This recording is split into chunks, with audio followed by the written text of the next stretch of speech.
કંકોત્રી આવી છે એપીકે ફાઇલમાં.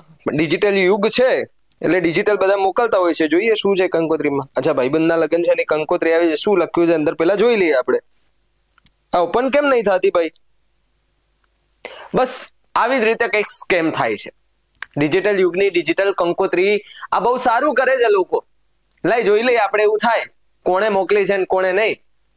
ડાઉનલોડ કરી, ડાઉનલોડ ન થઈ પછી આપણે વિચારે કે કેમ આવું, અને પછી ખબર પડે કે ડેટા તો લીક થઈ ગયા છે અને ખાતામાંથી ઉપડી ગયા પૈસા.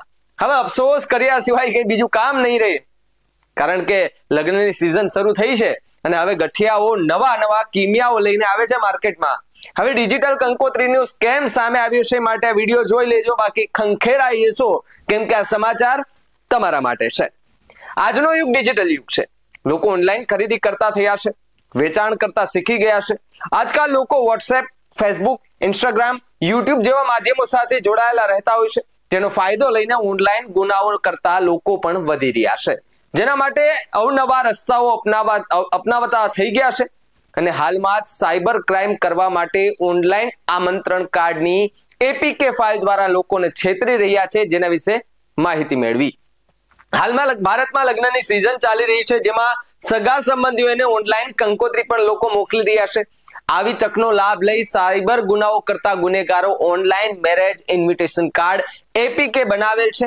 અને એપીકે ફાઇલનો ઉપયોગને તમારા મોબાઈલમાં ઇન્સ્ટોલ કરવાથી તમારા મોબાઈલના તમામ ડેટા સાયબર ગુનેગાર પાસે એક્સેસ મળી જાય છે, જેનાથી સાયબર ગુનેગાર કરતા લોકો તમારા જીપે, ફોનપે, યુપીઆઈ તથા બેંક એકાઉન્ટ પર નજર રાખી શકે છે અને આગળ તમારા ખાતામાંથી પૈસા પણ ઉપાડી લે છે. એવી ઘટનાઓ બની છે જે તમને બહુ મોટું નુકસાન પણ કરાવી શકે છે.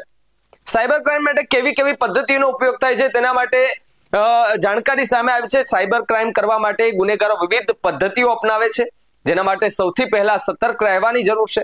નીચે મુજબની અવનવી પદ્ધતિઓ દ્વારા સાયબર ગુનાઓ બની રહ્યા છે, જેમ કે હાલમાં આમંત્રણ પત્રિકાની એપીકે ફાઇલ બનાવીને, મફત રિચાર્જની લિંક તથા એપીકે ફાઇલ બનાવીને, તમે મંગાવેલા ઓનલાઈન પ્રોડક્ટ્સ બાબતે કોલ કરીને તથા મેસેજ પર લિંક મોકલીને, અથવા ઓનલાઈન ઓફર માટે એપીકે ફાઇલ તથા લિંક દ્વારા તમને ક્લિક કરાવશે. પછી તમારું બેંક એકાઉન્ટ, એટીએમ લોક થઈ ગયેલ છે, જેને અનલોક કરાવવા ઓટીપી આપો તેવો ફોન આવશે. સોશિયલ મીડિયા પર શેર બજારમાં ઓછા રોકાણથી વધારે કમાઈ આપવાની લિંક દ્વારા ગુનાઓ થાય છે. ઓનલાઈન નકલી પોલીસ બનીને તમને ડરાવવાનો કે ધમકાવવાનો પ્રયત્ન કરીને સાયબર ગુનાઓ થઈ રહ્યા છે, અને આ ગુનાઓ પણ ખૂબ વધી રહ્યા છે. લોકોના ફોનમાંથી ડેટા ચોરી લેવા માટે સાયબર ગઠિયાઓએ નવો આઈડિયા અપનાવ્યો છે. લગ્ન સરાની સિઝન શરૂ થતા જ સાયબર ગઠિયાઓ લોકોને વોટ્સએપમાં લગ્નની કંકોત્રી મોકલી રહ્યા છે, અને આ કંકોત્રી ડાઉનલોડ કરીને ઓપન કરતાની સાથે જ સાયબર ગઠિયાઓ પાસે તે ફોનનો તમામ ડેટા પહોંચી જાય છે. ત્યારબાદ ગઠિયાઓએ ડેટાના આધારે લોકો સાથે છેતરપિંડી આચરી રહ્યા છે. પોલીસનું નિવેદન સામે આવ્યું છે કે આ ઘટના અંગે સાયબર ક્રાઇમના અધિકારીએ જણાવ્યું કે લગ્ન સરાની કંકોત્રી કે રિસેપ્શનનું કાર્ડ વોટ્સએપ પર મૂકીને છેતરપિંડી કરવામાં આવી હોવાથી 2 થી 3 ફરિયાદ તેમના સુધી આવી છે, જેના આધારે સાયબર ક્રાઇમ દ્વારા લોકોને સાવચેત રાખવા અપીલ કરવામાં આવી છે. તેમનું કહેવું છે કે સાયબર ગઠિયાઓ લોકો સાથે છેતરપિંડી કરવા રોજે રોજ અવનવી તકરીબો અપનાવે છે. સાયબર ગઠિયાઓથી સાવધાન રહેવાની અપીલ કરી છે પોલીસે.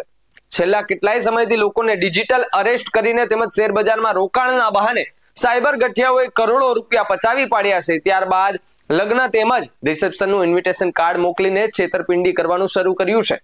પર્સનલ માહિતી શેર ન કરવી. પોલીસનું કહેવું છે કે સાયબર ગઠિયાઓથી બચવા માટે લોકોએ એલર્ટ રહેવું. તેના માટે કોઈ પણ વ્યક્તિ અજાણ્યા નંબર પરથી આવતી લિંક, એપ્લિકેશન, ઇન્વિટેશન કાર્ડ, અજાણ્યા વ્યક્તિઓના ફોન, પોલીસ તરીકે ઓળખાણ આપી કરવામાં આવતી વાત ટાળવી જોઈએ.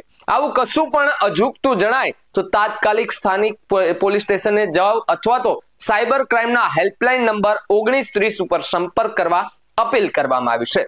સતર્ક રહેવા પોલીસની એડવાઇઝરી છે તે પણ જાહેર થઈ છે. પહેલી છે, ડિજિટલ કાર્ડ એપીકે ફાઇલ વાળા હોય છે.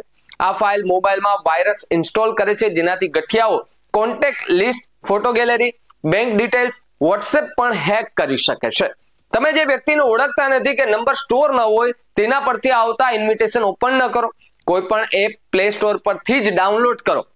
હવે આ જે ગઠિયાઓ છે એ ગઠિયાઓ ખૂબ એમની તકનીકથી તમને એપીકે ફાઇલ મોકલે છે, તમને ફોન કરે છે અને આપણે ભોળવાઈ જઈએ છે.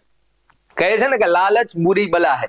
લાલચ આપે ને આપણે એ લાલચમાં આવી પણ જઈએ છે. શેર બજારની વાત આવે કે ભાઈ ઓછું રોકાણ અને નફો વધારે, એટલે માણસ લલચા જાય કે 10 ના 50 મળે તો 10 રૂપિયા નાખવામાં શું વાંધો પડે, 10 ના 10 લાખ જતા રહેશે અને તમે સાયબરના ગઠિયાની જાલમાં ફસાઈ જશો.